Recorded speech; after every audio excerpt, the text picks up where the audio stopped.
আসসালামু আলাইকুম রহমতুল্লাহি ওয়াবারাকাতুহু। সম্মানিত দর্শক, আমাদের দেশের চলমান যে রাজনীতি, এখানে দুটো খেলা চলছে। পর্দার সামনে একটি খেলা, আর পর্দার আড়ালে একটি খেলা। পর্দার সামনে যে খেলাগুলো চলছে সেখানে আমরা দেখতে পাচ্ছি রাজনৈতিক দলগুলো দুই ভাগে বিভক্ত হয়ে বিতণ্ডা করছে। বিএনপি এবং সমমনা দলগুলো ডিসেম্বরের মধ্যে 2025 সনের ডিসেম্বরের মধ্যে নির্বাচন চাচ্ছে। বিরোধী পক্ষ জামাত এবং তার অনুগত সাহায্যকারী ছোট ছোট দলগুলো তাদের বক্তব্য হলো প্রয়োজনীয় সংস্কার করতে হবে, স্থানীয় সরকার নির্বাচন আগে করতে হবে এবং এই সরকারকে আইন শৃঙ্খলার ব্যাপারে যত্নশীল হয়ে একটা সুষ্ঠু নির্বাচন করার মতো পরিবেশ তৈরি করে তারপরে যৌক্তিক সময় পরে নির্বাচন অনুষ্ঠান হতে পারে। এগুলো নিয়ে রাজনৈতিক দলগুলোর মধ্যে বিরোধ এমন পর্যায়ে চলে গেছে যে এখন রীতিমতো কাদা ছোড়াছুড়ি হয়ে যাচ্ছে। যে অভিযোগ আওয়ামী লীগ করতো জামাতের লোকজনদেরকে রাজাকার বলে গালি দিত, এখন বর্তমান যারা জামাত বিরোধী লোক রয়েছে তারাও তাদেরকে রাজাকার আলবদর শুধু নয়, নতুন নাম হয়েছে আলবটর। তো এই আলবটর বলে গালাগাল দিচ্ছে, মুনাফিক বলে গালাগাল দিচ্ছে, বেঈমান মির্জাফর বলে গালাগাল দিচ্ছে। অপরপক্ষে জামাতও সে কথা বলছে না, তারা জালেম, জাহেল, তারপর চাঁদাবাজ এসব বলে গালাগাল দিচ্ছে। এরপর ছাত্ররা যে কিংস পার্টি গঠন করছে, এটা নিয়ে বিএনপি যখন কথা বলছে তখন বলা হচ্ছে যে বাংলাদেশে father of the kings party হলো বিএনপি। বিএনপি যে গঠিত হয়েছিল তখন জিয়া রহমান সাহেব ক্ষমতায় ছিলেন, এই সকল হাজারো কাদা ছোড়াছুড়িতে রাজপথ যে কোনো সময় উত্তপ্ত হয়ে উঠতে পারে। ইসলামিক দলগুলো বিভিন্ন ভাগে বিভক্ত হয়ে রাজনীতি করার চেষ্টা করছে। ছাত্রদের বেশ কয়েকটি কিংস পার্টি এবং অন্যান্য ছোট ছোট যে রাজনৈতিক দলগুলো ছিল তাদের হঠাৎ করে অতি গুরুত্বপূর্ণ হয়ে ওঠা এবং এরা সবাই 10 হাতে ডক্টর মোহাম্মদ ইউনূসের সরকারকে সহযোগিতা করার জন্য এরা উঠে পড়ে লেগেছে। আমি নাম বললাম না, অনেক ছোট ছোট রাজনৈতিক দল এবং ডক্টর মোহাম্মদ ইউনূসের আশেপাশে উপদেষ্টা রূপে, সহকারী রূপে অনেক গুরুত্বপূর্ণ পদে ডক্টর মোহাম্মদ ইউনূসের প্রিয়জন অথবা ডক্টর মোহাম্মদ ইউনূসের প্রিয়জনের প্রিয়জন তাদেরকে নিয়োগ দেওয়া হয়েছে। অনেকে বিদেশ থেকে এসেছেন, অনেকে বাংলাদেশের ভালো ভালো পদ পদবি ছেড়ে এখানে যোগদান করেছেন। তো এই সমস্ত লক্ষণ দেখে মনে হচ্ছে না যে সরকারের ভিতরে যে কর্মযজ্ঞ চলছে এই কর্মযজ্ঞ আগামী 6 মাসের মধ্যে শেষ হয়ে যাবে। বরং যেটা মনে হচ্ছে যে একটার সঙ্গে একটা প্যাচ লাগিয়ে, একটার সঙ্গে একটা গিট্টু লাগিয়ে পুরো পরিস্থিতি নিয়ন্ত্রণের বাইরে নিয়ে যদি 2025 সনটি পার করে দিতে পারে সরকার, তাহলে 2027 সনের আগে কোনো রকম নির্বাচন, কোনো রকম ক্ষমতার পালা পরিবর্তন, পট পরিবর্তন, এই চিন্তাগুলোই আমরা করার সুযোগ পাবো না। কেন পাবো না সেটা অন্য একটা বিষয়। এখানে অনেকগুলো রাজনৈতিক হিসাব রয়েছে, অনেকগুলো পরিবেশ রয়েছে, পরিস্থিতি রয়েছে, প্রেক্ষাপট রয়েছে। এবং অবাক করার বিষয় হলো যে এই সকল পরিবেশ পরিস্থিতিতে যদি জামাতের সঙ্গে আওয়ামী লীগের বন্ধুত্ব হয়ে যায়, এমনকি ডক্টর মোহাম্মদ ইউনূসের সঙ্গে আওয়ামী লীগের বন্ধুত্ব হয়ে যায়, এটাও আশ্চর্য হওয়ার মতো কোনো ঘটনা নয়। রাজনীতিতে মাঝে মধ্যে এমন সব ঘটনা ঘটে। ধরুন এখন জামাতের সঙ্গে বিএনপির যে বিরোধ হচ্ছে, এই মানে বিরোধ কি আমরা কখনো কল্পনা করেছি? কিন্তু বাস্তবতা এটা হচ্ছে। বা আওয়ামী লীগ যেভাবে ক্ষমতাচ্যুত হলো, যেভাবে শেখ হাসিনা চলে গেলেন, এটা একেবারে সেই আগস্ট মাসের 5 তারিখ পর্যন্ত আওয়ামী লীগের লোকজন বিশ্বাসও করেনি, কল্পনাও করেনি। তাদের বারবার মনে হয়েছে শেখ হাসিনা প্লেনে করে গেছেন, তিনি আবার এই বুঝি এলেন। কিংবা বাংলাদেশের 32 নম্বর ভবনটি মাটির সঙ্গে মিশিয়ে দেওয়া হবে, ইট বালু সিমেন্ট মিশিয়ে দেওয়া হবে, তাও একজন বিদেশি ইউটিউবারের আহ্বানে এই ঘটনাটা ঘটবে। সেনাবাহিনী দাঁড়িয়ে থাকবে, পুলিশ বাহিনী দাঁড়িয়ে থাকবে এবং সরকার, অন্তর্বর্তীকালীন সরকার নির্বিকার চিত্তে শুধু চেয়ে চেয়ে দেখবে। বলুন তো বুকে হাত দিয়ে, আপনারা কেউ এ ধরনের ঘটনা চিন্তা করছেন? যদি চিন্তা না করে থাকেন তাহলে আগামী দিনগুলোতেও এরকম বহু ঘটনা ঘটবে যেগুলো আপনার মস্তিষ্ক এই মুহূর্তে কল্পনা করতে পারছেন না। আমরা যারা বিভিন্ন অ্যাঙ্গেল থেকে বিচার করি, বিশ্লেষণ করি, বলার চেষ্টা করি, হয়তো অনেক জিনিসগুলো অনেকের কাছে স্বপ্নিক মনে হতে পারে, অনেক বিষয়গুলো অনেকের কাছে দুর্বোধ্য মনে হতে পারে, এবং এটাই আমরা যারা বিশ্লেষণ করি আমাদের কর্ম। গ্রহণ করা না করা, ঘটা না ঘটা পরের বিষয়, সব জিনিসগুলো হয় না। এই যে আলোচনা করি, সমাজকে জাগিয়ে রাখি, এটাই মূলত মানে দার্শনিকের একটা ভাষা। বহু আগে আপনি যখন বলে গেছে যে পৃথিবী সূর্যের চারিদিকে ঘুরে, এই যে পৃথিবী সূর্যের চারিদিকে ঘুরে, এটি বাইবেলের বিরুদ্ধে কথা, এবং এই কথা বলার জন্য যিনি এর উদ্যোক্তা ছিলেন গ্যালিলিও, যিনি প্রথমে কথা বলেছিলেন, তার মৃত্যুদণ্ড হয়ে গিয়েছিল।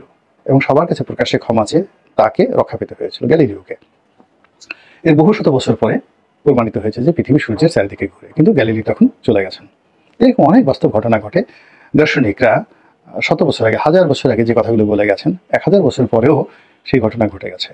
পিথাগোরাসের অনেক সূত্র, আর্কিমিডিসের অনেক সূত্র, তারপরে যাকে বলা হয় সেই প্রাচীন যে সকল বিজ্ঞানীরা মুসলিম বিজ্ঞানী, গ্রিক বিজ্ঞানী, তারা যে সকল তথ্য উপাত্ত তৈরি করে গেছেন, এগুলো এখন পর্যন্ত আমরা সেই সমাধান মিলাতে পারিনি। তো কাজেই বর্তমানে যে আলাপ আলোচনা হয়, আমি করি বা আরেকজনে করি বা আরো 10 জন করি, সব আলোচনা মানে আপনার কেয়ারও করার দরকার নাই, আবার এগুলো নিয়ে তুচ্ছতাচ্ছিল্য করার দরকার নেই। অনেক কিছু এই বাংলায় ঘটতে পারে। যেমন ধরুন, যেটা বলছি, 2027 সনে পর্যন্ত আপনি নাকে তেল দিয়ে ঘুমান। নাকে তেল দিয়ে ঘুমান মানে নির্বাচন হচ্ছে না, এই সরকারি ক্ষমতায় থাকবে, এবং 27 সনের পরে একটি নতুন পরিবেশ এবং পরিস্থিতি ঘটবে, যেটা অভাবনীয়।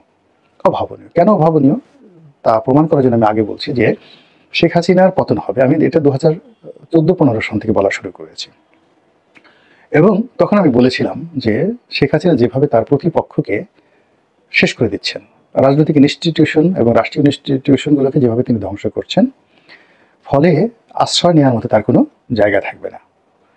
এবং যেভাবে মানে আল্লাহ রাব্বুল আলামিন ছোট ছোট জিনিস দিয়ে বড় বড় বিষয় ঘটান।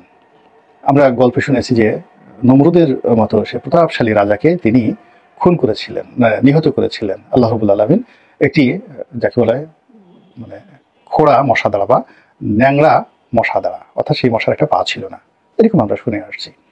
তো এটা আল্লাহ রাব্বুল আলামিন ঘটান, অন্য কেউ ঘটাতে পারে না।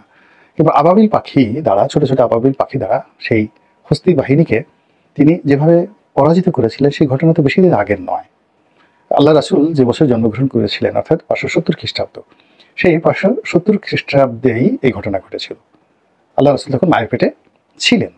ওই সময়টাতে এই ঘটনা ঘটলেন যে একটা বিশাল হস্তি বাহিনী, আব্রাহার বাদশাহ, তো বাদশাহ আব্রাহা তো আকাশ থেকে ছোট ছোট পাখি, মানে মসুরি দানা বা মটরশুটির মতো ছোট পাথর ফেলে দিয়ে এই বিরাট বাহিনীকে ধ্বংস করেছে। তো ইতিহাসের একেবারে নির্মম সত্য, আরবের অলিতে গলিতে তথ্য প্রমাণ সহ এই কাহিনী রয়েছে। তো এইভাবে আল্লাহ রাব্বুল আলামিন বড় বড় ঘটনা শেষ করেন ছোট ছোট বিষয়ে দেওয়া। এবং আল্লাহ পবিত্র কালামে পাকে বহুবার এই ঘটনা বলেছেন যে আমি সবুজ বৃক্ষ থেকে আগুন উৎপন্ন করি। তো এরকম মানে এখন ছাত্র জনতার হাতে একেবারে নবীন ছাত্র, এই নাহিদ বলেন, মাহফুজ বলেন, এরা আমার মানে জ্যেষ্ঠ সন্তান, বড় সন্তানের চেয়েও 2-3 বছরের ছোট বয়সে। তো তাদের হাতে শেখ হাসিনার পতন হবে, যে শেখ হাসিনার ভয়ে আমরা সারাদিন দম বন্ধ করে রাখতাম, যেন আমাদের নিঃশ্বাস প্রশ্বাস কেউ শুনতে না পারে। আমরা দৌড় দেওয়ার জন্য, পালানোর জন্য এতটা মানে ব্যতিব্যস্ত থাকতাম। আপনি দেখবেন যে অনেক রাজনৈতিক নেতা বিভিন্ন রাজনৈতিক সমাবেশে বক্তব্য দিচ্ছেন, আর বারবার তাকে কে ধরতে আসছে এইদিকে নজর রাখছেন। আর যেই মুহূর্তে পুলিশের একটা বাঁশিতে ফু দিল, আর সেই নেতা মাইকের বক্তব্য রেখে এমনভাবে দৌড় দিল, সেগুলো তো আমরা ভাইরাল হয়ে গেছে। তো আমরা দৌড় দেওয়ার ক্ষেত্রে যে দক্ষতা, অভিজ্ঞতা অর্জন করেছিলাম, তার ফলে আমরা সফল হয়েছিলাম। তো সেই সফলতা নিয়ে আমরা যখন খুব খুশি, তখন এই যে ছাত্র জনতা আবাবিল পাখির মতো এসে আমাদের একটা বিজয় এনে দিল এবং শেখ হাসিনার পতন হলো। তদ্রুপ এখন এই সরকার যা কিছু করছে, আগামী যদি 2 বছর সরকার এইভাবে চলতে থাকে, তাহলে একটা নতুন পরিবেশ পরিস্থিতি তৈরি হবে। সেই পরিস্থিতিটা যে কি হবে আমরা এখনো পর্যন্ত আন্দাজও করতে পারছি না। আন্দাজ করতে পারছি না এই কারণে যে শেখ হাসিনার জমানাতে যে সকল যাকে বলা পলিটিক্যাল ডিজাস্টার হয়েছে, সেই ডিজাস্টার তো আপনারা জানেন যে দৈব দুর্বিপাক। তো পলিটিক্যাল রাজনৈতিক যে দৈব দুর্বিপাক হয়েছে শেখ হাসিনার জমানাতে, এখন সেগুলোর আবার যতটুকু অবশিষ্ট ছিল সেই দুর্বিপাকের যে লণ্ডভণ্ড রাজনীতি, যখন কোথাও ঘূর্ণিঝড় হয়, বন্যা হয়, তো সেইগুলো সেই বন্যা মানুষের জীবন, ধন, সম্পত্তি সব কিছু তছনছ করে দেয়। আর এখন সেই তছনছ করে দেওয়া রাজনীতি, শেখ হাসিনার জমানাতে তছনছ করা অর্থনীতি, এটি রিবিল্ড হচ্ছে না। রিবিল্ড না হয়ে উল্টো আরও নতুন জটিলতার মধ্যে পড়েছে। ফলে আমরা ক্রমশ বিরাজনীতিকরণের দিকে যাচ্ছি। আমাদের রাজনৈতিক যে শক্তিগুলো রয়েছে, যেগুলোর প্রতি মানুষের আশা ছিল, আকাঙ্ক্ষা ছিল, বিশ্বাস ছিল, সেগুলো নষ্ট হয়ে যাচ্ছে। দ্বিতীয়ত, রাষ্ট্রের যে প্রধান প্রধান অর্গানগুলো, যেমন ধরেন আমাদের সুপ্রিম কোর্টে যে ঘটনা ঘটেছে এই 2024 সনের আগস্ট মাসের পরে, আমাদের নিম্ন আদালতগুলোতে যে ঘটনাগুলো ঘটেছে এবং এখন পর্যন্ত ঘটে চলেছে, কি বারে কিংবা বেঞ্চে, আমাদের পুলিশ বাহিনীতে, আনসার, মিলিটারি, সেক্রেটারিয়েটে যে সকল ঘটনা ঘটছে, এই ঘটনা আমরা আসলে কেউ কখনোই আগস্ট মাসের আগে কল্পনাও করতে পারিনি। পুলিশকে টানিয়ে, মেরে টানিয়ে তার লাশ একেবারে সেই আদিম যুগের মতো করে লাশ টানিয়ে রাখা হবে এবং সেই পুলিশের সেই লাশ উদ্ধার করার জন্য বলতে গেলে ট্যাঙ্ক বাহিনী নিয়ে তারপর পুলিশকে সেই লাশ আনতে হবে, এই কথা কি আমরা কল্পনা করেছি? কখনো আমাদের কল্পনা আসেনি। তদ্রূপ এখন যে ঘটনাগুলো ঘটছে, এই ঘটনায় শুধুমাত্র আপনি দেখেন যে সুপ্রিম কোর্টে এখন সেনাবাহিনী পাহারা দিচ্ছে, এটা হলো বাস্তবতা। সচিবালয়ে যারা বসে আছেন, কতগুলো গুরুত্বপূর্ণ অফিস রয়েছে। আপনি যদি ক্যাবিনেট ডিভিশনে যান, আপনি যদি সংস্থাপন বিভাগে যান, আপনি যদি শিক্ষা বিভাগে যান, আপনি যদি যোগাযোগ মন্ত্রণালয়ে যান, আপনি বুঝতে পারবেন যে সেখানে কি পরিমাণ কাজ হচ্ছে বা কী ধরনের কর্মকাণ্ড হচ্ছে। এই সকল সচিবদের সাথে কথা বলেন এবং আপনি যদি আইন মন্ত্রণালয়ে যান, সেখানে কথাবার্তা বলেন, আপনি বুঝতে পারবেন দেশ কীভাবে চলছে। এগুলোতে একটা প্রতিক্রিয়া আছে। সেই প্রতিক্রিয়ার সঙ্গে সঙ্গে রাজনৈতিক দলগুলোতে যান, দেখুন যে আপনি কাউকে হ্যাপি দেখতে পান কিনা, দূরদর্শী দেখতে পান কিনা। একেবারে ছোট রাজনৈতিক দলের অফিস থেকে শুরু করে বিএনপির অফিসে যে দেখেন সকলের মধ্যে হতাশা। একইভাবে আপনি ডক্টর মোহাম্মদ ইউনূসের অফিসে গিয়ে দেখেন, সেখানেও আপনি কোনো শান্তি দেখতে পাবেন না। তো এই যে জিনিসগুলো, এই জিনিসগুলো আমাদের বোধ এবং বুদ্ধিকে নষ্ট করে দেবে, আমাদের চিন্তা শক্তিকে নষ্ট করে দেবে, আমাদের আশাকাঙ্ক্ষাকে ধূলিসাৎ করবে। আর এই সকল অবস্থার সৃষ্টি হওয়ার ফলে কিয়ামতের আগে মানুষ যেভাবে মাতাল হয়ে যায়, মানুষ পাগল হয়ে যায় বা পাগল হয়ে যাবে এবং নিজেকে চিনতে পারবে না, আত্মীয় স্বজনকে চিনতে পারবে না এবং ইয়ানফসি করতে থাকবে। তো তদ্রূপ এরকম যখন একটা সোশ্যাল আনরেস্ট তৈরি হয়, তখন কিছু মানুষ শুধু ছুটতে থাকে, পালাতে থাকে, আর কিছু মানুষ নিজেকে প্রকৃতির হাতে ছেড়ে দিয়ে নাকে তেল দিয়ে ঘুমাতে থাকে। তো সময় যা আসছে আপনাকে নাকে তেল দিয়ে ঘুমাতে হতে পারে। তো সেই নাকে তেল দিয়ে আপনি ঘুমিয়ে থাকবেন, ঘুমিয়ে থাকার পরে 3 বছর, 2 বছর, 3 বছর চলে যাবে। এরপর আপনি ঘুম থেকে ওঠার পরে নতুন একটি সূর্য দেখবেন, নতুন একটি ভোর দেখবেন, নতুন একটি সমীকরণ দেখবেন এবং সেটা কেমন হবে সেটা আমরা এই মুহূর্তে কল্পনাও করতে পারছি না। তবে হ্যাঁ, অনেকে আমাকে অভিযোগ করেন যে আপনি শুধু সমস্যার কথা বলেন, সমাধান কেন করেন না? এখন যেখানে সমাধান নেই সেখানে আপনি কী করে সমাধান করবেন? আমরা ডক্টর মোহাম্মদ ইউনূসকে আকাশের চাঁদ মনে করতাম। তো সেই আকাশের চাঁদ বাংলাদেশের অনেকগুলো শ্রেষ্ঠ মানুষদেরকে নিয়ে, বুদ্ধিদেরকে নিয়ে, দেশি বিদেশি অধ্যাপকদেরকে নিয়ে এই রাষ্ট্র চালিয়ে দেখেন কি বেহাল দশা করে ফেলেছে। এখন তার হাত থেকে নিয়ে আপনি কাকে স্বরাষ্ট্রমন্ত্রী বানাবেন? বিএনপি বলেন তো, বিএনপির 5 জন স্বরাষ্ট্রমন্ত্রীর নাম বলেন, কাকে বানাবেন? তারপরে বিএনপির এলজিআরডি মিনিস্টার কে বানাবেন? অর্থমন্ত্রী বিএনপির কে হবে? তারা এখন যিনি সালেহ সাহেব রয়েছেন তার চেয়ে কত ভালো করতে পারবেন?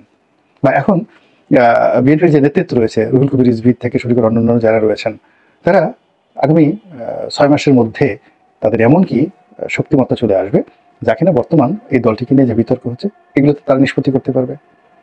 যান এবার জামাতের দিকে, এই গত 7 মাসে জামাতকে নিয়ে যে বিতর্ক হয়েছে, এই নেতৃত্ব, জামাতের এই নেতৃত্ব এই বিতর্ক বন্ধ করতে পারবে। বা জামাত এই ছাত্রদেরকে নিয়ে বা অন্যান্য ছোটো ছোটো রাজনৈতিক দলদেরকে নিয়ে একটি রাজনৈতিক দল গঠন করবে, করার পরে জামাতের আমির হবেন প্রধানমন্ত্রী, তারপরে স্বরাষ্ট্রমন্ত্রী হবেন ধরেন গোলাম পরওয়ার সাহেব, তাদের সেক্রেটারি জেনারেল, অন্যান্য যারা আছেন পররাষ্ট্রমন্ত্রী হবেন। আপনি এরকম জামাতের 70 জন লোক আপনি দেখান তো, যারা এরকম মন্ত্রিপরিষদ গঠন করবে, করে আপনাকে একেবারে রাতারাতি দেশে একটা পরিবর্তন এনে দেবে। তারপরে বাদ দেন ডক্টর মোহাম্মদ ইউনূস নিজে থাকলেন, তিনি রাষ্ট্রপতি হলেন চুপ্পুকে সরিয়ে, ওই জায়গাতে বিকল্প একজন লোক আপনি বসান্ত সোসাইটি থেকে, কাকে বসাবেন আপনি এই মুহূর্তে? আমাকে বসাবেন? আমি তো ওখানে যাওয়ার আগে প্যাম্পার্সে সমস্ত কিছু নষ্ট করে ফেলবো। তো এই জিনিসগুলো এত সোজা জিনিস নয়। আপনি বসবেন, আপনি নিজে ডক্টর মোহাম্মদ ইউনূসের যমুনাতে গিয়ে একটু দাঁড়ায় দেখেন তো 5 মিনিট, সেখানে কি পরিমাণ ঘাম বের হয় আপনার শরীর থেকে। তো কাজেই যেখানে সমাধান নেই, কেন সমাধান নেই? কারণ হলো যে আপনি সমাধানের সকল রাস্তাগুলো বন্ধ করে ফেলেছেন। আওয়ামী লীগ করেছে, বিএনপি করেছে, জাতীয় পার্টি করেছে, আপনি আমরা জনগণ আমরা করেছি। আমরা এখন পর্যন্ত আমাদের চিন্তা চেতনা পাল্টাতে পারছি না, মডারেট চিন্তা করতে পারছি না। জামাতের লোক বিএনপিকে গালাগাল দিচ্ছে, আমাকে যারা পছন্দ হচ্ছে না, আমার 14 গোষ্ঠী উদ্ধার করে আমাকে যাচ্ছে তাই ভাষায় গালাগালি করছে, আবার আমাকে যারা পছন্দ করছেন, আমি ভালো বললেও তারা সায় দিচ্ছেন, মন্দ বললেও তারা সায় দিচ্ছেন। এই যে মন মানসিকতা, সমাজকে একেবারে সমাজের মতো করে দেখতে না পারার যে ব্যর্থতা, এই ব্যর্থতার কারণে আমাদের কিন্তু অবশ্যই একটা পরিণতি ভোগ করতে হবে। আল্লাহ আমাদেরকে হেদায়েত দান করুন এবং হেফাজত করুন। আসসালামু আলাইকুম ওয়া রাহমাতুল্লাহি ওয়া বারাকাতুহু।